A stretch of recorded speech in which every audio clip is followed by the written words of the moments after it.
السلام علیکم. پروگرام اور سنائیں کے ساتھ میں ہوں امتیاز احمد قریشی. آج میں آپ کی ملاقات کروا رہا ہوں انگریزی کے استاد سے، پروفیسر سلمان باسط. خاکہ نگاری، شاعری، نثر نگاری، اس کے علاوہ بھی انہوں نے کتابیں لکھی ہیں. علمی ادبی حلقوں میں ایک جانا پہچانا نام ہے اور بڑے زبردست خاکے لکھتے ہیں. وہ ہم ان سے کوشش کریں گے سنیں بھی اور ان کی شاعری بھی سنیں گے. آئیے دیکھتے ہیں ان کی ادبی سفر کے حوالے سے. محافل میں بہت کم جاتے ہیں، بڑے ریزرو رہتے ہیں، تو ہم نے سوچا کہ آج ان سے آپ کی ملاقات کروائیں. السلام علیکم. وعلیکم السلام.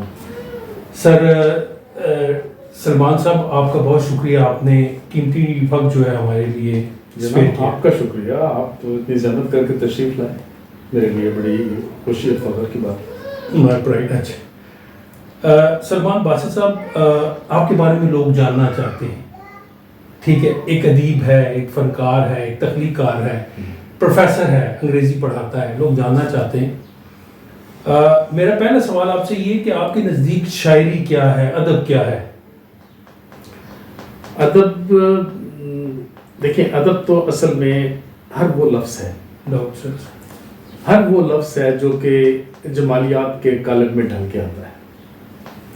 ہر ویسا لفظ جو ہماری ایستھیٹک سینس کو اپیل کرتا ہے، چاہے وہ قاری تک جس طرح بھی پہنچتا ہے، اگر اس کے دل میں ٹھا کر کے جا کے لگتا ہے، اس کی اپیل ایسی ہے کہ وہ اس کو انچینٹ کرتی ہے، اس کو فیسینیٹ کرتی ہے، تو وہ ادب ہے. اور جب لکھنے والا خود بھی اس سے کسی حد تک مطمئن ہوتا ہے اور اس کے اپنے ذوق لطیف پہ وہ چیز کوالیفائی کرتی ہے اس کے لیے، تو وہی ادب ہے. اب اس کے لیے بے شمار ڈیفینیشنز ہو سکتی ہیں کہ وہ کیا ہے، اس کی اصناف کیا ہیں اور کس طرح لکھا جاتا ہے، اس کی توضیحات کیا ہیں، توجیحات کیا ہیں. وہ ساری ایکڈیمک ڈسکشنز ہیں. بنیادی چیز یہی ہے کہ جو چیز بھی آپ کو جمالیاتی ترفع دیتی ہے اور جہاں پہ آپ کو ایک حد تک اندر سے مطمئن کرتی ہے، وہ ادب ہے. اور وہ ادب عالیہ ہے. ویسے تو ادب مطلب نان سینس لٹریچر بھی کریٹ ہوا ہے اور بہت سارا ایسا ادب بھی ہے جو ٹریش بھی ہے.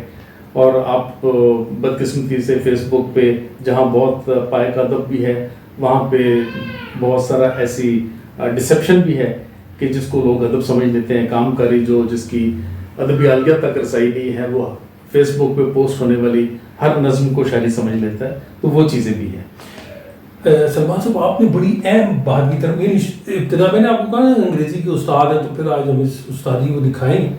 دیکھیے بات یہ ہے، یہ بڑی اہم بات آپ نے کر دی شروع میں کہ اب ٹریش کا لفظ آپ نے استعمال کیا بڑا سہولت سے اور بڑے سلیقے سے.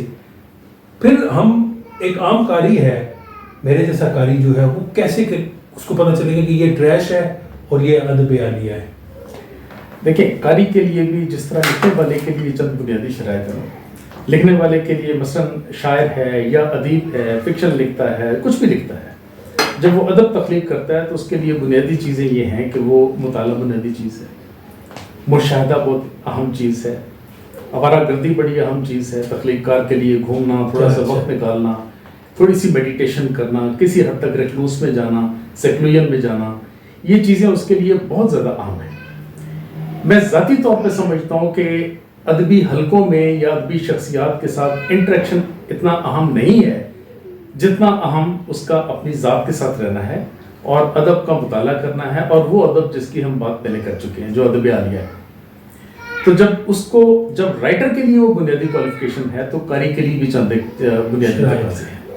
اس کی شرائط یہ ہے کہ قاری کو بھی اصل میں ایک معیار قائم کرنا چاہیے. میں ایک چھوٹی سی مثال آپ کو دوں. مثلاً بچپن میں ہم خوش قسمت تھے کہ میرے والد صاحب بھی پروفیسر تھے.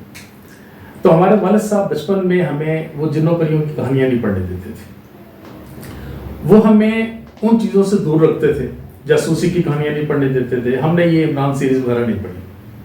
خوش قسمتی یا بدقسمتی جو بھی تھا. ہمارے گھر میں مثلاً جو پرچے آتے تھے، اردو ڈائجسٹ، سیارہ ڈائجسٹ اس وقت بہت معیاری پرچے سمجھے جاتے تھے. انگلش میں ریڈرز ڈائجسٹ آتا تھا. ہمارے لیے انہوں نے بچپن میں تعلیم و تربیت لگوایا ہوا تھا. اس کے علاوہ یہ تھا کہ ہم دو بھائی ہیں، تو دونوں کے کمروں میں انہوں نے بڑے بڑے دنیا کے نقشے، تاکہ ہمارا جو جغرافیکل سینس ہے وہ تھوڑی سی ڈیولپ ہو. اور اس کے بہت سے فوائد ہوئے. اس وقت مجھے محسوس ہوتا تھا کہ میری کلاس میں سب بچے وہ جنہوں کی پڑھ رہے ہیں کہانیاں، میر حمزہ کی داستان پڑھ رہے ہیں اور عمران عمران سیریز پڑھ رہے سیریز ہیں، وغیرہ. اور مجھے نہیں پڑھنے دیا جا رہا. لیکن میں نے یہ دیکھا کہ اس کے بعد بہت ہی ابتدائی مراحل میں اسکول کے اسٹیج پہ میرا جو ذوق تھا میں نے خود محسوس کیا، اور اب میں اگر اس کو اینالائز کرتا ہوں تو میرا ذوق بہت حد تک ریفائن ہو چکا تھا. تو اس کے بعد مجھے وہ کہانیاں جو دوسرے میرے ہم جولی پڑھتے تھے یا میرے ہم جماعت پڑھتے تھے یا میرے ہم عمر جو لوگ پڑھتے تھے، مجھے وہ کچھ گانا محسوس ہوتا. تو نتیجہ یہ ہوا کہ میرے لیے قرات کا ایک معیار قائم ہو گیا. میں بات وہ کرنا چاہ رہا ہوں آپ کے اس کے سوال میں سمجھ گیا اسی کی آپ کہ قاری کے لیے اصل میں بنیاد یہ ہے کہ وہ پڑھ کیا رہا ہے. آپ نے وہ جو پہلے لفظ جو ٹریش کی بات کی تھی، اگر ہم ٹریش سے آغاز کریں گے تو ساری عمر ٹریش پڑھ کر چلا جائے گا. اور ہم اسی کو معیار کسی حد تک ہم اس کو یہی ہم نے پڑھا. ہاں جی، اس کو معیار مانتے چلے جائیں گے، اور ساری عمر گزر کے اس کے بعد شاید کسی سٹیج پہ اس کو پتہ چلے کہ یہ راستہ کوئی اور ہے. تو وہ بہتر یہ ہے کہ اگر اس کو کوئی گائیڈ کرنے والا ہو، کوئی بتانے والا ہو، کوئی سمت کا تعین کرنے والا ہو اور کوئی سمجھانے والا ہو کہ ادب یہ نہیں، ادب یہ ہے. تو یہ ایک بڑی اہم چیز ہے جو بدقسمتی سے آج کے اس دور میں فیس بک پلس ہمارا جو میڈیا ہے، ہمارا جو نجی چینلز ہیں، انفارچونیٹلی یہاں پہ ادب کی پرکھ کا معیار نہیں ہے. بہت ہی بے وزن شاعری کے نام پہ سنائی جا رہی ہوتی ہے اور اس کی اعداد و تحسین کی جا رہی ہوتی ہے، اس کی ترویج کی جا رہی ہوتی ہے. ہر پاپ سنگر خود شاعر بنا ہوا ہے. تو جب اس حد تک وہ آ جاتا ہے، اور میڈیا تو ایک پروموشن کا ذریعہ ہے جو ہر چیز کی ترویج اس کا کام ہے. تو اس کی اشاعت جب اس منفی انداز میں ہوگی تو پھر ایک عام قاری جس کی بنیاد وہاں سے نہیں اٹھی، ادبی عالیہ سے نہیں اٹھی، اس کے لیے اس میں امتیاز کرنا مشکل ہو جائے گا کہ اصل ادب کیا ہے. یہ بہت بات سب یہ آپ نے یعنی دکھتی رگ کے اوپر ایسے رکھا ہے نا، ہاتھ کے بلکہ انگلی کے.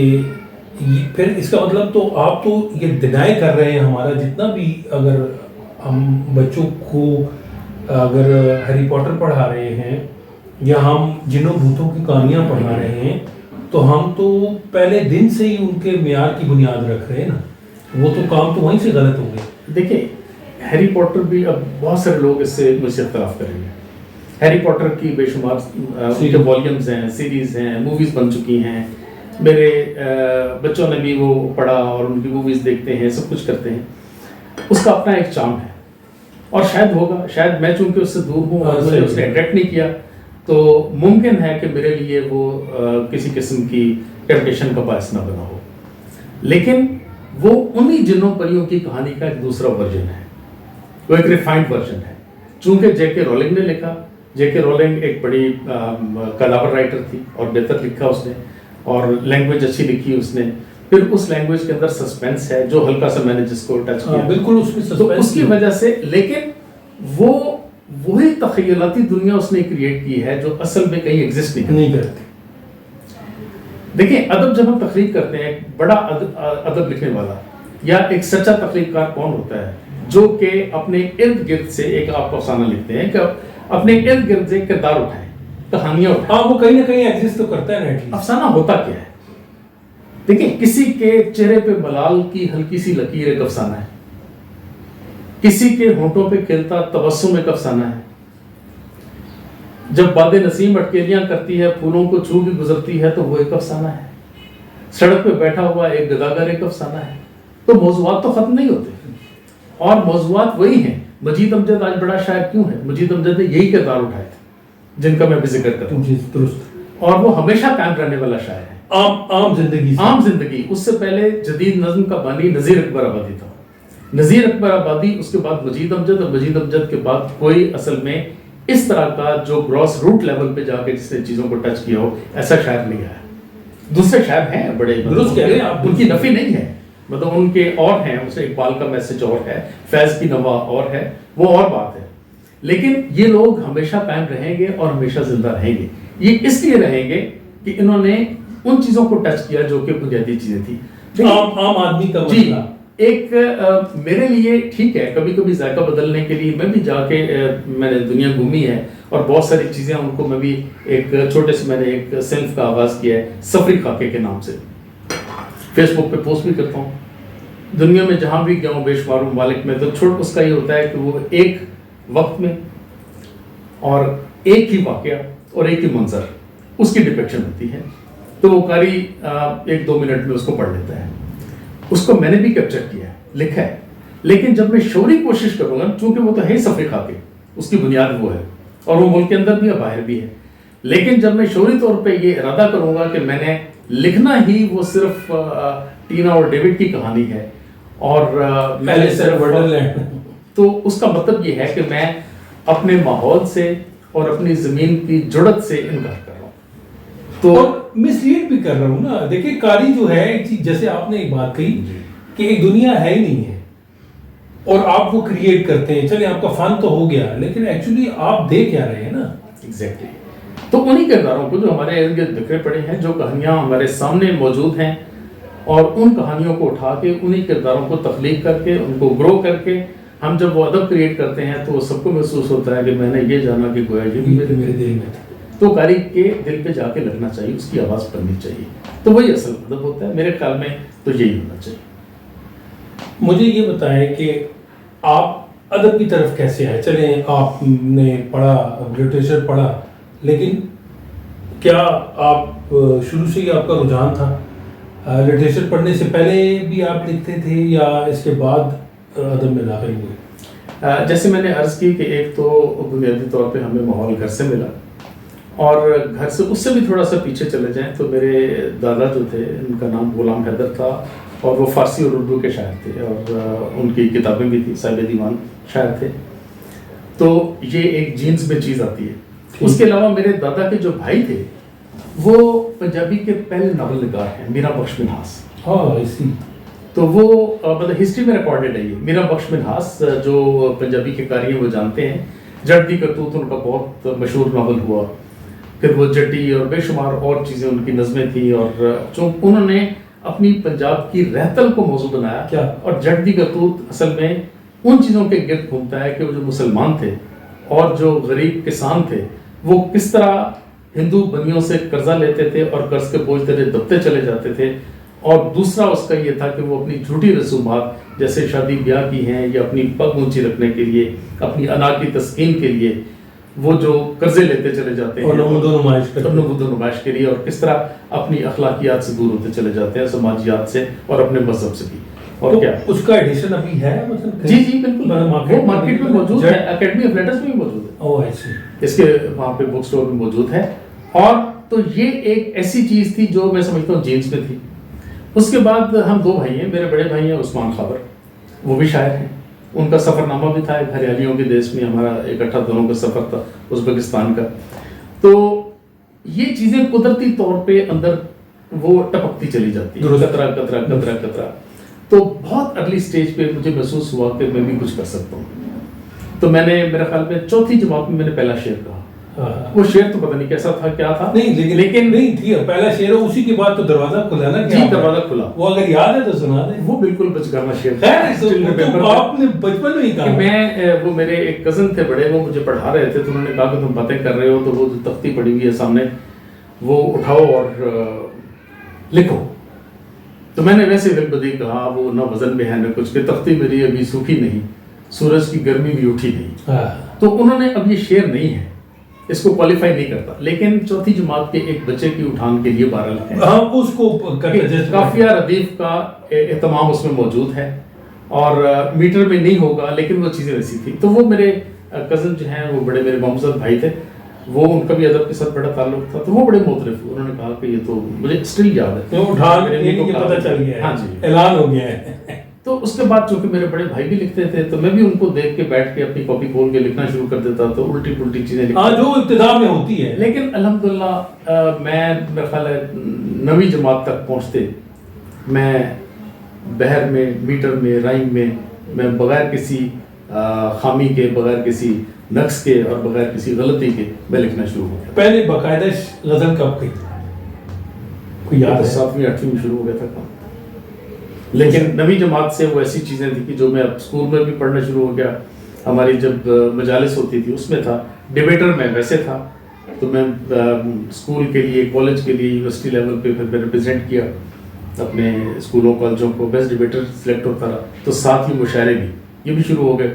پھر مشاعروں میں جو بین الکلیاتی مشاعرے ہوتے ہیں ان میں بھی چلتا رہا. پھر اس کے بعد کام چلا, اور بلکہ میری بی اے تک کی جو شاعری تھی وہ ویسے ہی خیال آیا کہ اس کو چھپوانا چاہیے. اچھا. اور صاحب کتاب کلوانے کا شوق ہوتا ہے جی. میں گورنمنٹ کالج لاہور میں جب داخل ہوا میں انگریزی کے لیے پارٹ 1 میں نیا بھی, تو 81 کی بات ہے, 1981, بہت سال پہلے کی بات ہے. تو اس وقت وہ کتاب پہلی شائع ہوئی. کس نام سے؟ جھیل میں کنکر. تو وہ تقریباً ایکسٹینٹ ہو چکی ہے, مطلب وہ کب کا, تو میرے پاس بھی شاید اب کاپی اس کی کوئی نہ ہو, لیکن وہ اس نام سے شائع ہوئی. اس میں جو اس کے فلیپ تھے وہ لکھے عارف عبد المتین صاحب نے اور سید ضمیر جعفری صاحب نے. تو ان کی جو تحسین تھی, ان کی جو شاباش تھی, شاید انہوں نے خوشگمانی میں کہا, بہرحال لیکن اب بھی میں کبھی وہ ان کو یاد کرتا ہوں وہ غزلیات, تو مجھے اچھا لگتا ہے. موٹیویٹ ہوتا ہے انسان. تو پھر وہ بس کام چلتا رہا الحمدللہ. پھر راستے خود بخود کھلتے چلے گئے. یہ ہماری جو تخلیقی جو لائن ہوتی ہے, جو سمت ہوتی ہے, اس کے پیچھے اصل میں سیال سوچ ہوتی ہے, وہ بہتی چلی جاتی ہے اور خود بخود اس کو اپنا راستہ دکھاتی ہے. تو اس طرح کام چلتا ہے. ناظرین, آپ نے سنا کہ سلمان باسط صاحب کا سفر جو ہے شاعری کا, ادب کا اب ہم ان سے یہ دریافت کرتے ہیں کہ یہ تو ہو گیا آپ کا شعری سفر, خاکی لکھنے کا کیسے خیال آیا؟ یہ بھی حادثاتی طور پہ ہوا, یہ میں نے کبھی پلان نہیں کیا تھا. میں نے پہلے عرض کیا کہ انسان کے اندر چند ایک صلاحیتیں اللہ تعالیٰ نے اس کو ودیت کر دی ہوتی. صحیح. میں نے یہ محسوس کیا کہ مجھ میں اللہ تعالیٰ نے مشاہدے کی غیر معمولی صلاحیت رکھی ہے. میں اگر کسی کو دیکھتا ہوں, کسی انسان کو واچ کرتا ہوں, اس کی عادات کو, حرکات و سکنات کو, اس کے اٹھنے بیٹھنے کو, نشست و برخاست کو, اس کے بولنے کے انداز کو, اس کی آواز کو, تو میرے ذہن میں کہیں بیٹھ جاتی ہے, نقش ہو جاتی ہے, پرنٹ ہو جاتی ہے. اب وہ میں ایم اے میں تھا. ایم اے میں جب میں پارٹ 1 میں تھا تو ہمارے جو سینئر تھے, جب وہ آؤٹ گوئنگ کلاس تھی, ان کو ہم نے فیئر ویل پارٹی دی, تو ویسے مجھے خیال آیا کہ میں ہیومر میرے اندر ہمیشہ سے, تو میرا خیال آیا کہ میں ان کو تھوڑے سے فقائی انداز میں ان کے خاکے لکھوں, مختصر خاکے. وہ تمام اپنے جو لڑکے لڑکیاں جو ہمارے سینئر تھے, اس میں کچھ میں نے اپنے اساتذہ کو بھی تھوڑا سا رگڑا, تو لیکن پورے احترام کے ساتھ. اب وہ جب میں نے پڑھنا شروع کیا تو ہلکے ہلکے, جب وہ ہمارا ہال تھا اس میں جب میں نے پڑھنا شروع کیا تو تبسم کی لکیریں آئیں, پھر ہلکے ہلکے ہنسی کی آوازیں آئیں, پھر کھلے منہ کے کہکے شروع ہو گئے, پھر وہ تالیاں ہوئیں اور مسلسل بجتی رہیں. تو پہلی دفعہ مجھے احساس ہوا کہ میرے اندر ایک خاکہ نگار جو ہے وہ جنم لے چکا ہے. تو پھر ایک لمبا گیپ آ گیا. میں بنیادی طور پہ بڑا کاہل آدمی ہوں اور بہت سست آدمی ہوں, اور مجھے یہ سستی جو ہے بڑی محبوب بھی ہے, اور یہ بڑا خطرناک ہے. اور بہرحال اس کو میں نے چلایا زندگی بھر اسی طرح. تو اس کے بعد لیکن پھر وہ خاکوں کی کتاب شائع ہونے میں طویل عرصہ لگ گیا, اور 1999 میں خاکوں کی پہلی کتاب چھپی جو خاکی خاکے کے نام سے, اور اس کو ممتاز مفتی ایوارڈ بھی ملا. اس پہ ایوارڈ خیر ثانوی حیثیت رکھتے ہیں, یہ کوئی یہ چیزیں جو ہیں یہ اپریسیشن ہوتی ہے, لیکن اصل میں یہ کوئی ادبی سفر کے لیے یا ادیب کو مطلب اس کی تخلیقیت کو بہت زیادہ ایڈ لگانے کے لیے کو بہت بڑا کام نہیں کرتی. ریکگنیشن ضرور ہے, پرائڈ آف پرفارمنس بھی مل جائے گا آپ کو, تو اس کا مطلب یہ ہرگز نہیں کہ جو آپ کے اندر جو ٹیلنٹ ہے, جو آپ کی اصل تخلیقیت ہے, اس کا اعتراف کر لیا گیا ہے. یہ معیارات ہیں چند ایک, وہ جس پہ بھی ہو.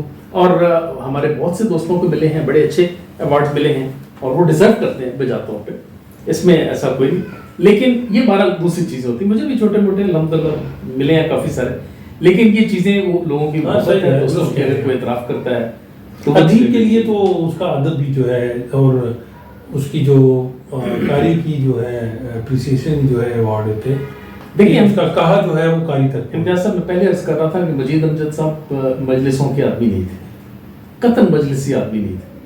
مجید امجد کو کون مار سکتا ہے؟ سوال یہ ہو نہیں سکتا.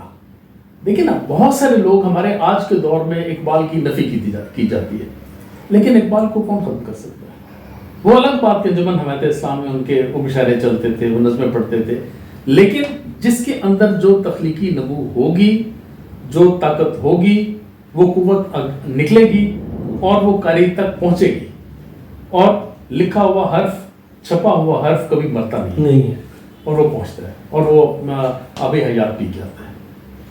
صرف ہونا یہ چاہیے کہ وہ اس کی تاثیر ہو. نہیں، بالکل آپ نے درست کہا کہ آپ کا لکھا ہوا جو ہے وہی سب کچھ ہے. اگر تو وہ قاری تک، اس کی سماعتوں تک، اس کے دل تک پہنچ جاتا ہے تو بس پھر درست، وہ آپ کو کسی ایوارڈ کی ضرورت ہی نہیں.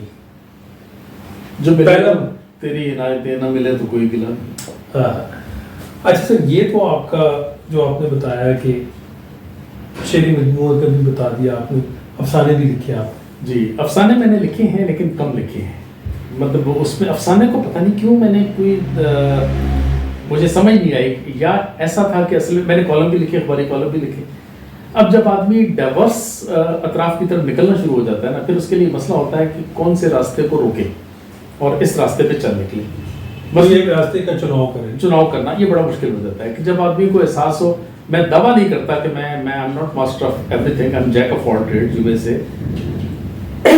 لیکن وہ میرا دل یہ بھی کرتا ہے کہ میں وہ، جیسے میں نے سفری خاکے لکھے ہیں، چھوٹے چھوٹے سفر نامے ہیں، اب وہ اس طرف بھی میں چل نکلا ہوں. افسانے بھی میں نے لکھے ہیں، خاکے بھی لکھے ہیں، دوسری کتاب بھی تیار ہے، وہ بس سستی کی نظر ہو رہی ہے. شاعری کی دوسری کتاب ہے، وہ نہیں شائع ہو رہی.